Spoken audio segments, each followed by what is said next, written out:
তালাক দেওয়ার পরে আমি আবার ওনার বিয়ে করি। আমি পুরো কাজ করে যাওয়ার কথা ছিল, হ্যাঁ বসছিলাম। তাহলে আমি কি বলবো? তাহলে আমি কিভাবে থাকি এখানে? আসলে তো হ্যাঁ কারণ আমি তো দেবলায় থাকি। না না না আমি দেবলায় থাকি। আপনি বাচ্চা দেখার জন্য আপনাকে করেছিলাম। আমি কালকে রাখছিলাম। বাচ্চা দেখার জন্য আমি দেবলায় থাকি। ভাই দেখছে, বিপ্লব ভাই দেখছে, বিপ্লব ভাই দেখছে। আমার মেয়েদের ডাক দেয়, মেয়ের দেহ ঠিক আছে কি কর মেয়ের দেহ মেয়ের ডাক দিচ্ছে আমি মেয়ে আনলি আমার ঠিক আছে না মেয়ে কানতেছে না রুলবার কোন হ্যাঁ তুমি এত কিছু বিতর্ক করা করবা আর এটা আমাকে মেনে নিতে হবে হ্যাঁ টাকার জন্য মানুষ এত ছোট নামতে পারে তোমার না দেখে তোমার মতো আছে না এই আপনি তাই বলছেন এই কি করছেন আপনি দাঁড়িয়ে করে থাকি হ্যাঁ টাকার জন্য মানুষ এত ছোট নামতে পারে আপনি নিচে নামতে পারেন না তুই যে বেল কোনদিনও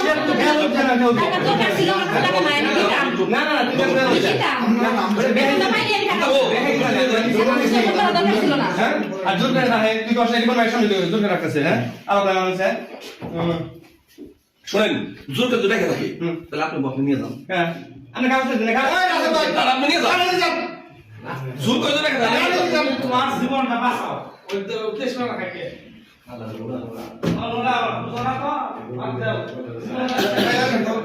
জোর করে দেখে থাকি তাহলে আপনি বসে নিয়ে যান হ্যাঁ আমি কাজ করতে না যদি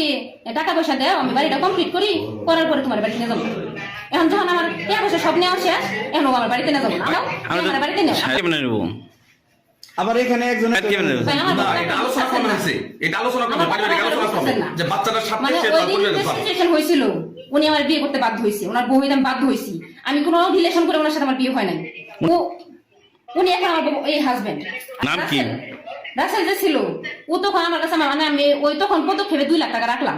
এখন বাড়ি ঘর করা শেষ বিল্ডিং ছাদ করে আমি তখন এখানে আসছি ও তখন আমার বলতেছে যে টাকা লাগবে টাকা দাও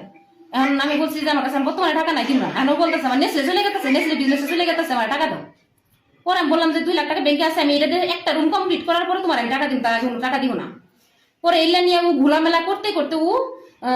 আমাদের বাড়ি থেকে শুরু করে ও ভুয়াপুর শহর সব জায়গায় ও ছেলেবাদা করে ফেলাই মানে আমার সঙ্গে মানে আত্মীয় স্বজন সব মিলে যায় এখন সিচুয়েশন এমন হইলো ওর বাড়িতে আমার উঠতে দিতেছে না তখন উনি আমাকে বাধ্য হইলো লেখক উনি আমার হাজবেন্ড উনি আমার বিয়ে করতে বাধ্য হইল পরবর্তীতে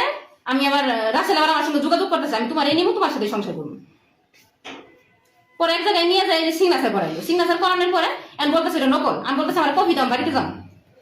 এখান থেকে ওনার হাতে বই বইলে ওনার ডিভোর্স পেপার দিয়ে আমি বাড়িতে চলে যাও তোমার সংসার আমি করবো এমন আমার মেন কাগজপাতিও দিতে আসে না কোনো ইও দিতে আসে না যে একটা মেয়ে যেহেতু আছে আমি তোমার সংসারই করবো এবং এটা তো আমি সম্মতি ছিলাম উনি সম্মতি দিছিল যে যা তাহলে তাহলে ঠিক আছে তুমি সংসার করো তাহলে তুমি চলে যাও তাহলে এখানে যে আপনি আছেন বর্তমানে কি হিসেবে আছেন হ্যাঁ হ্যাঁ সে যে বলছে এখানে কাজের জন্য বলতে আমি তো ওনার এখানে চাকরি করতেইছি আগে থেকেই তো আমি চাকরি করি বউ হওয়ার পর আমি ওনার প্রতিষ্ঠানের মালিক তাহলে তো মালিকই আমি এখানে আমার মেয়ে আমার তোর মায়ের